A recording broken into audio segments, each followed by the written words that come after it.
The Ukraine crisis is a no-win situation for Israel, caught between America and Russia. But the impact of the crisis on Israel's national security goes far further, taking in Iran, the Gulf and China.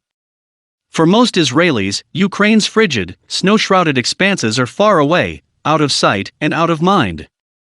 Israeli TV news devote the briefest of items to the Ukrainian crisis, in between a mind-blowing litany of domestic crime, corruption, and sexual misconduct.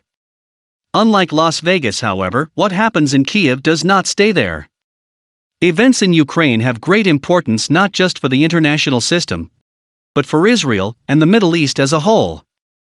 It is difficult to see how the crisis can end without Russia coming out ahead and the US and West weakened. Russia has staked out positions from which it probably cannot back down from, and which the West cannot accept.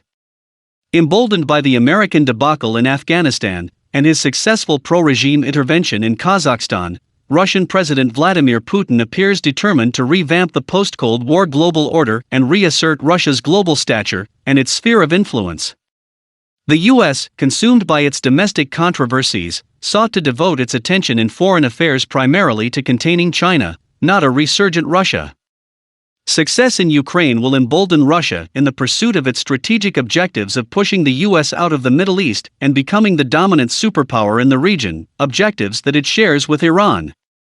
Russia has already taken major strides in this direction. It successfully intervened in Syria, saved the regime, ensured its ability to project power in the region by signing long-term agreements for air and naval bases there, and made Israel's efforts to thwart Iranian entrenchment in Syria dependent on its goodwill. It has sold nuclear reactors and advanced weapons to Turkey, thereby creating a rift between it and the US, and is now trying to do the same in Egypt, using the same tools. Russia has gained a role of influence in Libya and further strengthened its strategic relationship with Iran.